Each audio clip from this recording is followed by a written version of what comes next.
नमस्कार, ये आकाशवाणी शिमला है। अब आप राजकुमारी चंदेल से प्रादेशिक समाचार सुनिए। आज के मुख्य समाचार।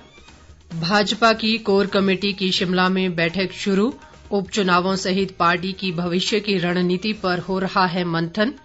केंद्रीय वित्त राज्य मंत्री अनुराग ठाकुर ने कहा, emergency credit line guarantee scheme के तहत देश भर में अब तक दिए गए 2,65,000 करोड़ के ऋण। एसडीआरएफ को भूमि स्थानांतरित करने में तेजी लाएगी प्रदेश सरकार। और प्रदेश कांग्रेस की कोरोना महामारी के नाम पर एकत्रित धनराशि का ब्यौरा सार्वजनिक करने की सरकार से मांग। कोरोना संक्रमण को देखते हुए श्रोताओं से अपील है कि लापरवाही न बरतें और जब तक आवश्यक न हो घर से बाहर न निकलें और इन आसान उपायों का पालन कर सुरक्षित रहें। मास्क लगाएं, 2 गज की सुरक्षित दूरी बनाए रखें, बार बार हाथ धोएं, चेहरा साफ रखें और टीका अवश्य लगवाएं। कोविड से संबंधित जानकारी और मार्गदर्शन के लिए राष्ट्रीय हेल्पलाइन काम कर रही हैं। इनके नंबर हैं 01123978046 और 1075। इसके अलावा हिमाचल प्रदेश में लोगों को कोविड संबंधी जानकारी देने और उनके मार्गदर्शन के लिए 104 हेल्पलाइन नंबर कार्यरत है। अब समाचार विस्तार से।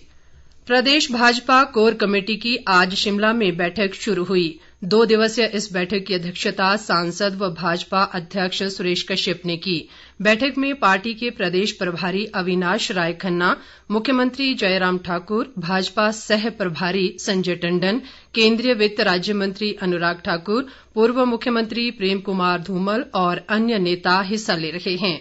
भाजपा के मुख्य प्रवक्ता रणधीर शर्मा ने पत्रकारों से बातचीत में कहा कि कोर कमेटी की बैठक में प्रदेश में शीघ्र होने वाले 3 उपचुनावों, पार्टी की भविष्य की रणनीति और वर्ष 2022 में होने वाले विधानसभा चुनाव में पार्टी की फिर से सत्ता में वापसी पर मंथन हो रहा है।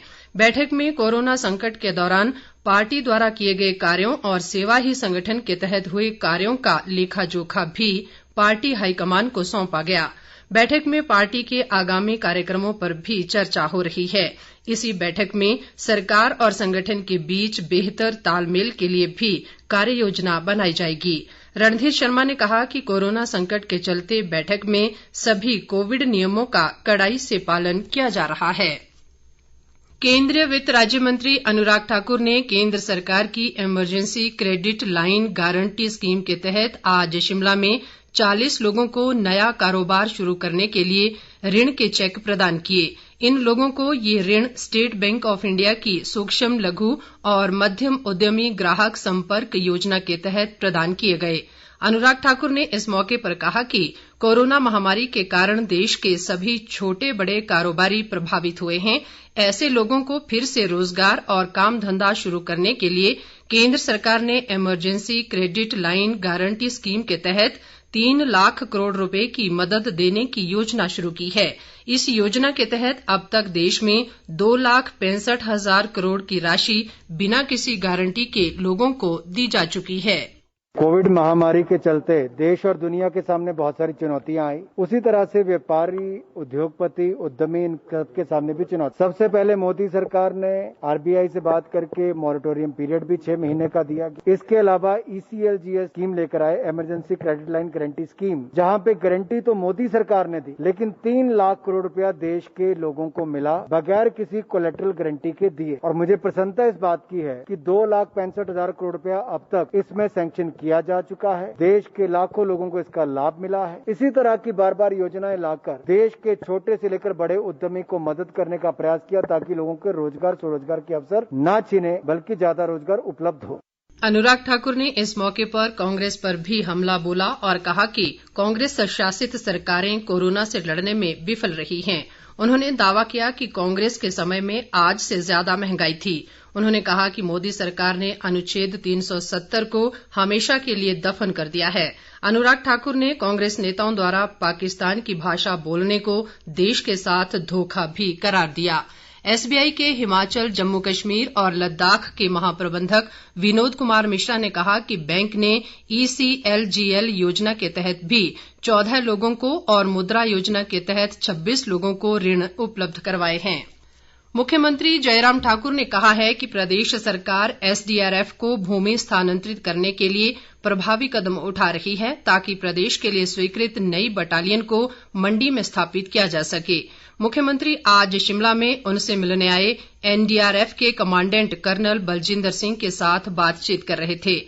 मुख्यमंत्री ने कहा कि इस बटालियन का मुख्यालय मंडी में होगा और रामपुर, नूरपुर व बद्दी में इसके 3 क्षेत्र प्रतिक्रिया केंद्र स्थापित किए जाएंगे।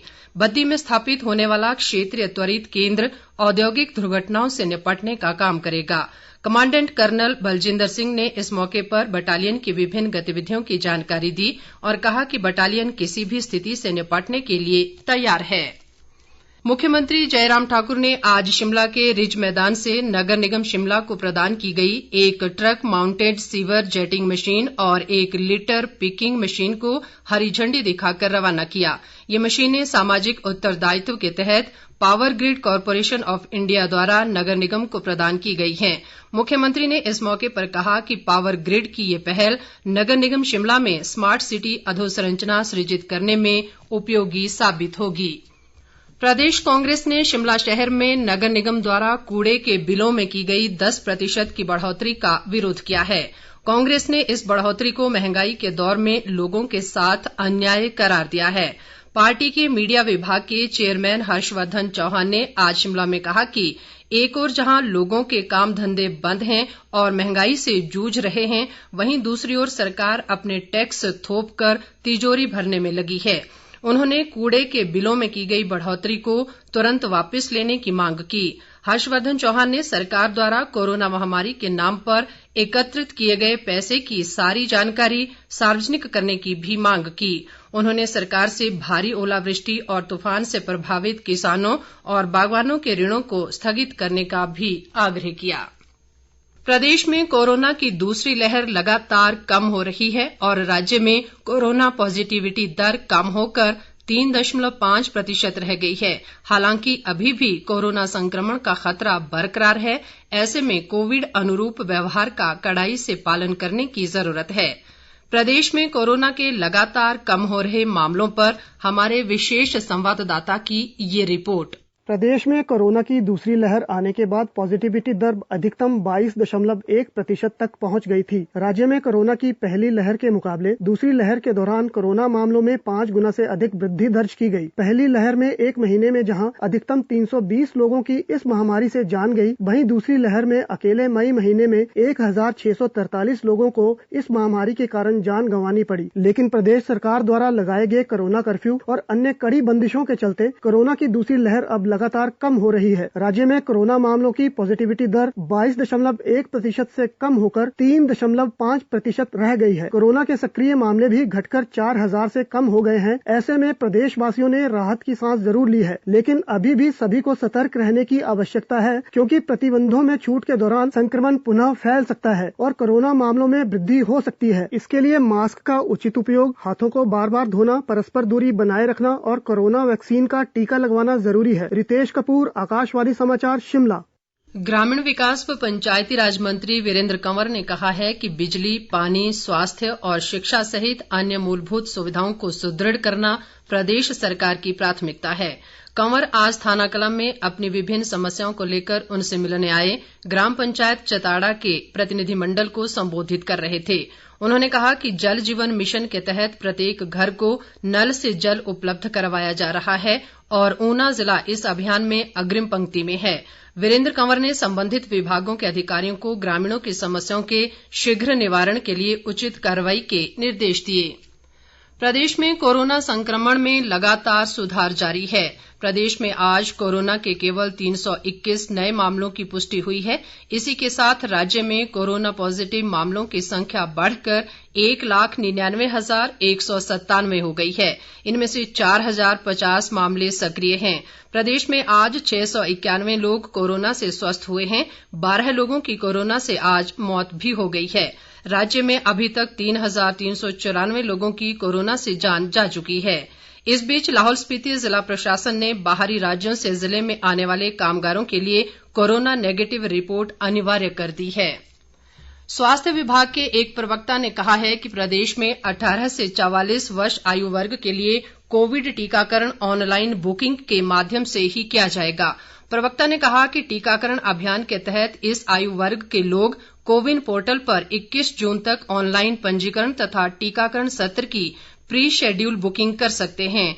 प्रवक्ता ने कहा कि 21 जून के बाद इस आयु वर्ग के लिए भारत सरकार द्वारा निःशुल्क उपलब्ध करवाई जाने वाली वैक्सीन के माध्यम से टीकाकरण किया जाएगा। अंत में मुख्य समाचार एक बार फिर। भाजपा की कोर कमेटी की शिमला में बैठक शुरू। उपचुनावों सहित पार्टी की भविष्य की रणनीति पर हो रहा है मंथन। केंद्रीय वित्त राज्य मंत्री अनुराग ठाकुर ने कहा, emergency credit line guarantee scheme के तहत देश में अब तक दिए गए 2,65,000 करोड़ के ऋण। एसडीआरएफ को भूमि स्थानांतरित करने में तेजी लाएगी प्रदेश सरकार। और प्रदेश कांग्रेस की कोरोना महामारी के नाम पर एकत्रित धनराशि का ब्यौरा सार्वजनिक करने की सरकार से मांग।